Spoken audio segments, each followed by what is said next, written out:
Hey, I'd like to welcome you to another episode of Mission Matters. My name is Adam Torres, and if you'd like to apply to be a guest on the show, just head on over to missionmatters.com and click on Be Our Guest to apply. All right, so today I have Woodrow Lucas on the line, and he's founder and CEO of Empowered Recovery Consulting. Woodrow, welcome to the show. Thank you so much, Adam. It's great to be here. All right, Woodrow. So I'm really excited to bring this topic to my audience. So really, we'll talk about your mission to help individuals with mental health recovery, what that looks like, the state of mental health in the United States. I mean, we'll dive into this topic, very relevant right now. So excited to talk about that. But before we get started, we'll start this episode the way that we start them all, with our Mission Matters Minute. So Woodrow, we at Mission Matters, we amplify stories for entrepreneurs, executives, and experts. That's our mission. Woodrow, what mission matters to you? Adam, people living happy lives who've had serious challenges. That mission matters to me. People with mental illness have devastating stories to tell. Mental illness, as I talk about in one of my books, is the invisible torment. And I want to make sure that people with mental illness, or just people who've had challenges that are traumatic and difficult to overcome, know that they can connect to a higher power and they can live out happy lives. So my mission that matters to me is helping people who've had it rough to have happy lives. Oh, man, it's a great mission, Woodrow, and it's awesome having you on the show just to spread that love and to spread that awareness. So great stuff here. And maybe just as we get further into the topic, let's just start from the beginning. Like, how did you get on this path to really helping individuals with mental health opportunities, and also really just as a business owner? How'd you get started? Well, I was working at the Brain Injury Association of Tennessee as their executive director. And brain injury and mental illness are two different animals, but they have similar characteristics. Kind of like a wolf and a dog. They're similar.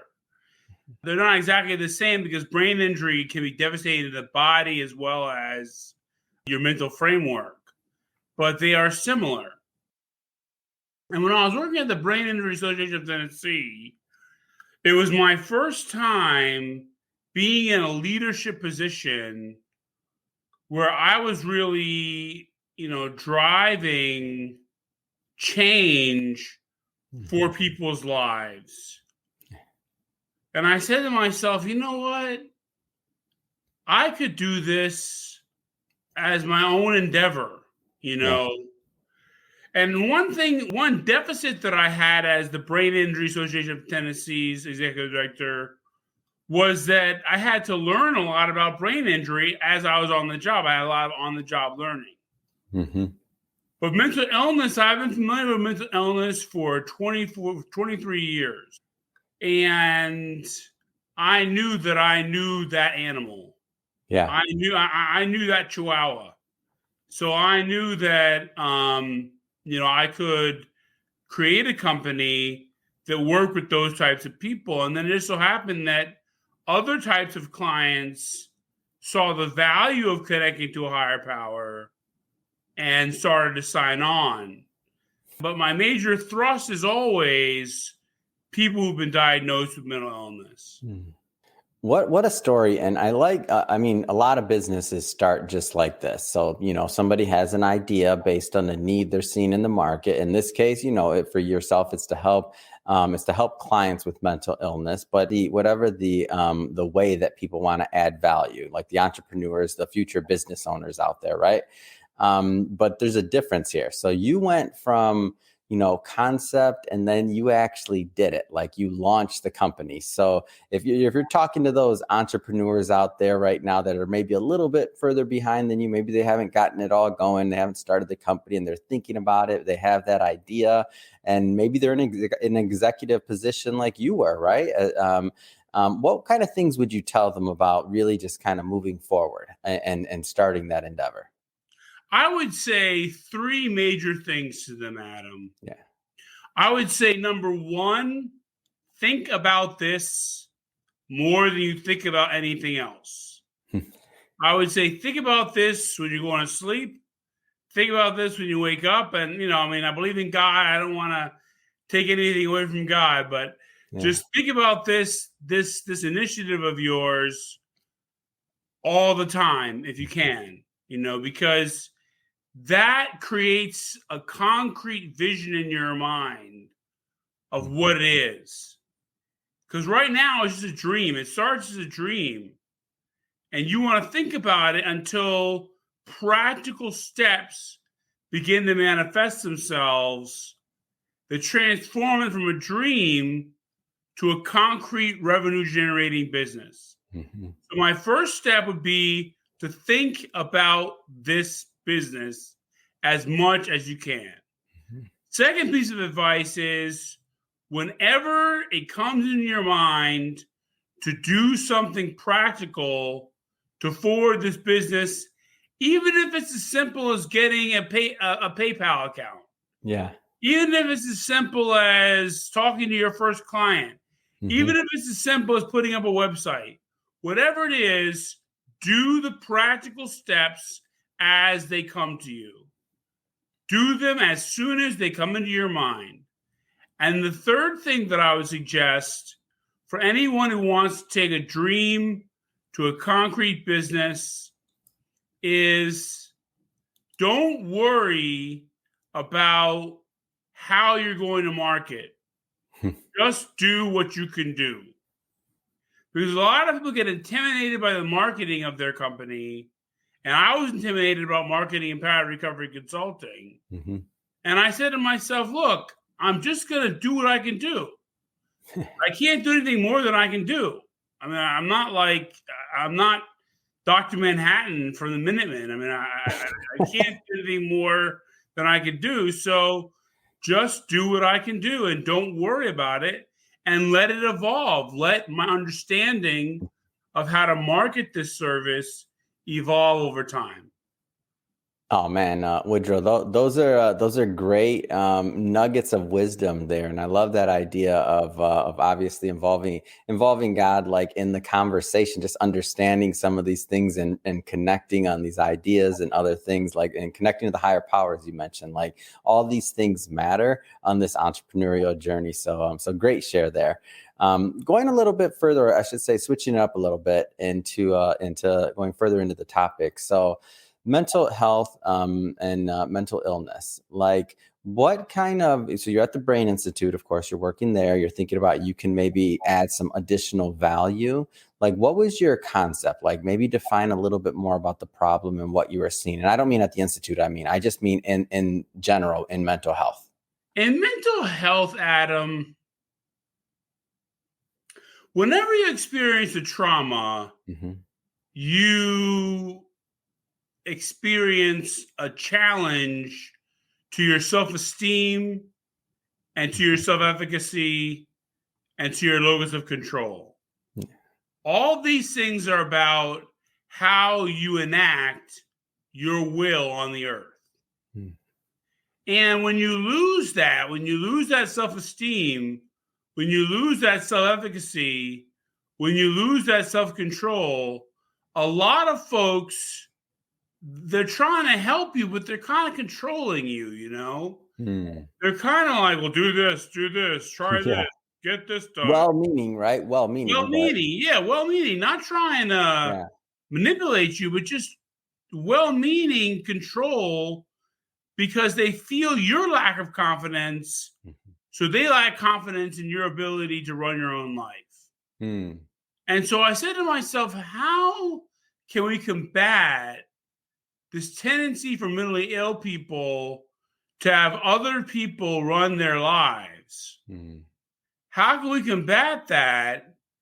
And it just came to me like a light bulb. I said, God is the answer. Yeah. A higher power is the answer.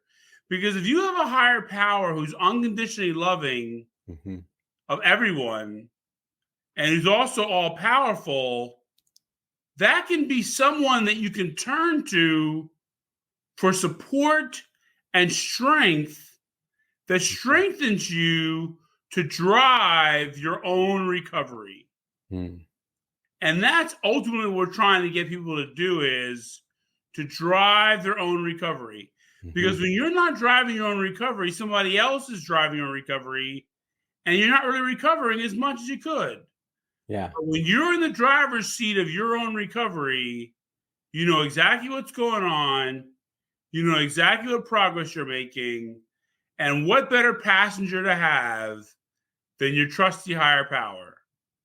Oh, well said, Woodrow. And kind of taking it a step further here, I want to maybe talk a little bit more about just mental health in general. So I feel like as a society, I think after, just for context for everybody that's watching this, we're recording this in February of 2022, but like I feel after the pandemic, all these other things, like we've gotten a little bit more sensitive to the idea of mental health because we're all going through it now. To some degree, I feel like as a collective in the world, Mhm. just being human, right? There's a lot of things going on, but like that idea of compassion and that idea that mental health is it's a real thing, like it's a real thing, like it's not made up. Can you talk a little bit more about like the importance of compassion as well, and like what that in this situation? Oh, Adam, I'll tell you, one person calling you half an hour a day and encouraging, affirming, and praising your good aspects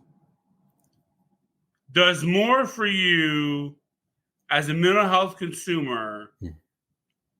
than a year of therapy, Wow. because that's the power of love and compassion and recovery. When you feel Hmm. loved, and that's another reason why higher power is so important, because you feel loved by that higher power. And so you're like, if nobody else loves me, my higher power loves me. Hmm. And when you feel loved by those around you, by your family, by your friends, by people, that love is natural, potent empowerment. Hmm. So your question is right on, Adam. Compassion is invaluable. Nothing can happen without it. No recovery can happen without love and compassion. It cannot happen. Hmm. I understand, Woodrow, that you've also done a lot of writing on this topic. Tell me a little bit more about that.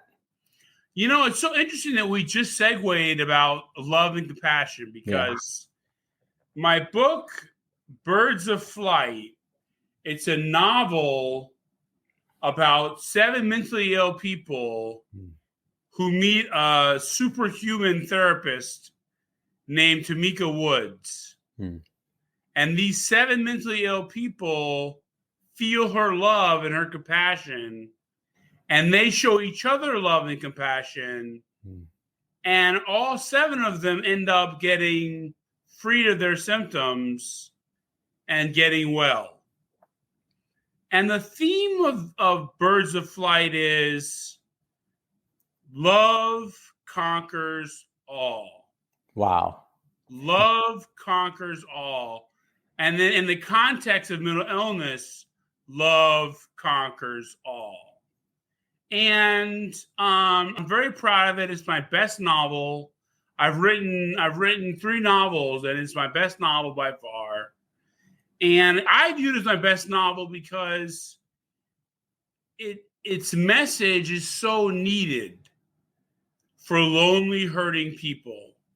Yeah. And it makes me feel good that I've written something that can really help and uplift lonely, hurting people. Now, the other thing that I've written recently is Empowered Recovery Consultant and Manual. Hmm. And this is kind of like the left brain to Birds of Flight's right brain. Empowered Recovery Consultant and Manual goes over things like how to choose a higher power, Yeah. writing a creed that describes your higher power, how to connect with your higher power, Hmm. techniques and skills that you can utilize to keep yourself calm and to keep yourself connected to peace when you're going through difficult circumstances.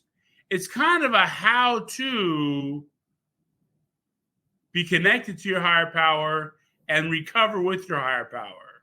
So it's kind of like the left brain version, of Birds of Flight, which is like the right brain version.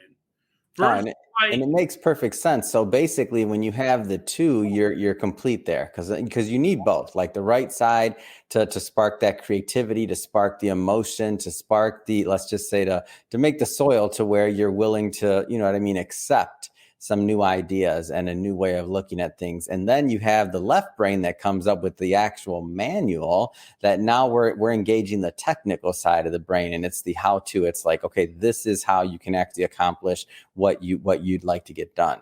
So between the two, it sounds to me like, correct me if I'm wrong, like you have the complete kit there. Exactly, Adam. And I have all my clients read both books.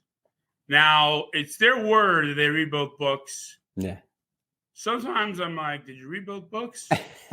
But that's natural, by the way, because if you're normally tend to be a creative, or let's say right side brain person, then maybe the left side, the manual, doesn't appeal to you quite as much, even though you need it, right? Or vice versa. Maybe you like the manual part. Okay, I just need to check these boxes, but you're not emotionally invested into the right side of it, even though we all need that. So now you might be going through it a little bit more rote versus like really pouring yourself into it. Yeah. Exactly, Adam. And of course, my job as a consultant is compassion, patience. All right, you didn't read either book. Let's go. Come on, Woodrow, man, this is awesome. So I think this is also a great transition. So let's talk about empowered recovery consulting. So and you told us a little bit about what you do, but let's go further. So tell me a little bit more about your practice. Okay. People basically either find out about me via word of mouth or my website, www.empoweredrecoveryconsulting.com, or through different organizations that I'm in, like Alignable or LinkedIn, that kind of thing. And I've gotten clients through providers at certain points, mental health providers who want their clients to have the experience of connecting to a higher power, and they know that I'm good at that.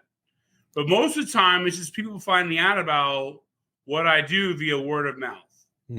Now, once they sign on, I sit them down and I have a battery of questions that I ask them to ascertain as to how we're going to go about them choosing their higher power. I mean, most of my clients already have a higher power. If they're Muslim, it's Allah. If they're Hindu, it's the pantheon of the Hindu gods. If they're Christian, it's God the Father, Son, and Holy Spirit. So, it's like whoever I'm working with, a lot of times already have a higher power in mind. My most exciting clients are those who don't have a higher power in mind, and we're coming up with stuff like air, earth, fire, music. This is your higher power. Now, there are two criteria that I use in defining what a higher power can be. Any higher power that a person chooses must be all powerful, because without that omnipotence, they can't really do much for them. And that higher power must be unconditionally loving of them and everyone else. That higher power must be love, or a form of love, or a personification of love. And so those are the two criteria that I use in kind of sifting through ideas about who they want their higher power to be. Now, once you pick the higher power, I have them write a creed, and I help them write a creed about their higher power that they say 5 times a day. They say this creed out loud 5 times a day, so that they're in touch with who their imagination has shown them is the person who's going to help them get through their recovery journey. Mm-hmm. Then once we've done that, then once we've created a creed and they're saying their creed, then I go over techniques and I go over skills that they can use in their recovery journey. Yeah. And that's more like a kind of instructional couple sessions that I have with them, where I'm just going over the skills, Mm-hmm. teaching them each skill, meditation, prayer, speaking things into reality, different skills they can use to make their recovery journey easier. And then once we've got all those preliminary steps under control, then we go into counseling mode. Then it's just every session I'm asking them how they're doing. They're telling me, and we're just exploring their lives and what they can do to better improve their connection with their higher power and how they're relating to others, and most importantly, how they're relating to themselves. What do you find, what type of clients do you find get, the most value out of working with you through these processes? And I know you work with a wide range. So again, I know you're not working with one religion versus another. So we got that part. But like in general, what kind of clients do you feel get a lot of value out of working with you through your process?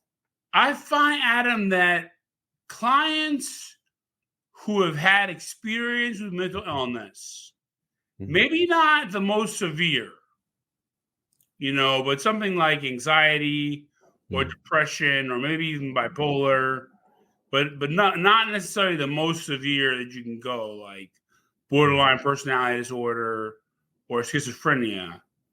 So people who have experienced some form of mental illness and are extremely open-minded. The most open-minded clients of mine do the best. Those clients who are like, you know what? I don't know much for sure, so I'm open to a lot of different things. I'm open to what you have to say. And also clients who are assertive enough to teach me. Clients who have that gift of assertion where they're not afraid to say, hey, Woody, I don't agree with what you're saying at all. So clients that have had some experience with mental illness, clients who are open-minded, and clients who are assertive enough to challenge me do the best in working with me. And it seems like they would too, right? Because they're active participants. They're not passive. They're like getting involved in the process, and they're getting messy, right? Exactly, Adam. Exactly. So, Woodrow, I just have to say, it really has been a pleasure having you on the show and just learning more about what you do, your process, type of clients you're working with, also your books. I mean, I love that you wrote two in one, or you wrote more than two, but the two that we talked about today, one is addressing the right side, the other is addressing the left side of the brain. So really, the combination of the two do paint a complete picture there. But I have to ask, so what's next? I mean, what's next for you? What's next for Empowered Recovery Consulting and really just the writing? Well, I'll tell you, Adam, I'm writing a sequel to Birds of Flight right now. So I'm writing that sequel right now. That's in the works right now in terms of my creative side of things. But I really want to start focusing a little bit of my marketing on providers. I think the providers need me. I really do. I think they need what I have to offer. And I think they need me as addendum to their practice.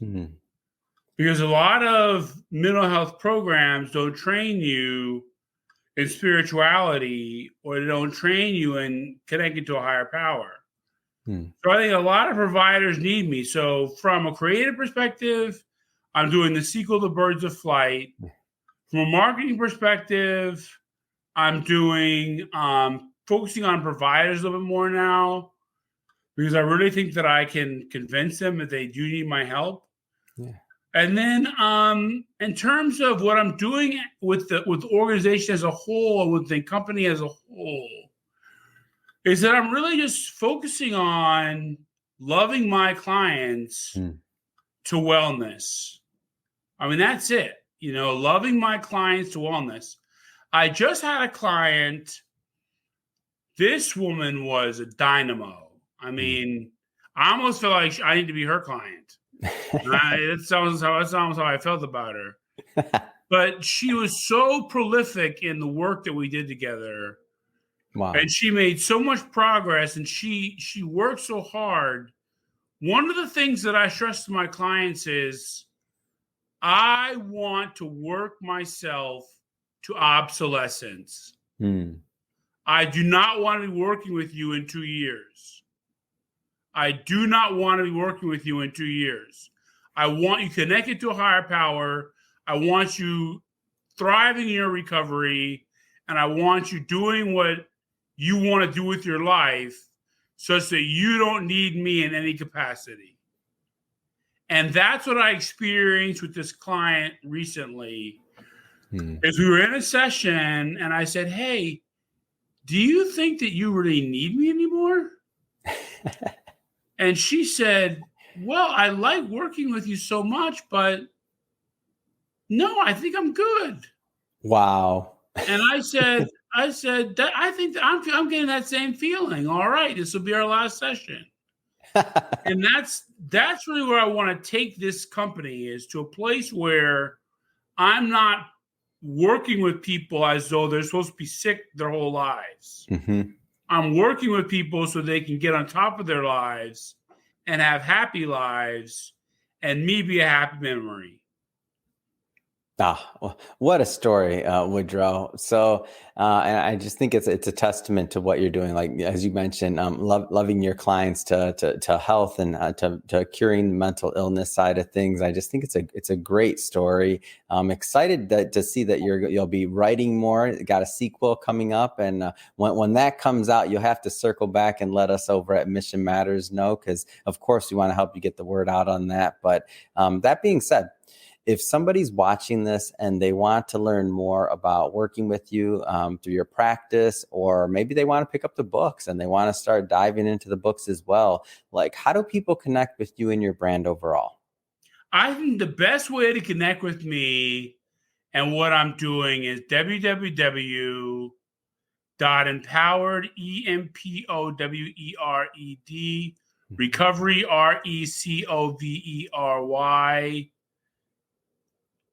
Empowered Recovery Consulting, CONSULTING.com. I think my website has a link to both books, a link to purchase both books. It's got a link to purchase both books. It gives you an overview of my background and what I have to offer. And it enables you to contact me if you want to set up a schedule, or if you want to set up a preliminary meeting, or if you want to set up a first free session. All my first sessions are free. So the website, I think, is the best hub through which to pursue a relationship professionally with me. It's awesome, Woodrow. And we'll put, and for the audience watching, we'll put all of that, the websites, the links, all of that in the show notes, so that you can just click on it and head right on over and check out Woodrow and his work. And if this is your first time watching or listening to the show, just to let you know, Mission Matters is a platform that's all about bringing on business owners, entrepreneurs, and executives, and really having them share their mission, like why they do what they do, what kind of value they're adding out there to the marketplace. And really, it's meant to be inspiring, right? To inspire us all to action. If that's the type of content you're into or like, we definitely invite you to hit that subscribe button, because we have many more mission-based individuals coming up on the line, and we don't want you to miss a thing. And Woodrow, really, it has been a pleasure getting to know more about you and your journey. So thank you for coming on the show. Thank you so much, Adam.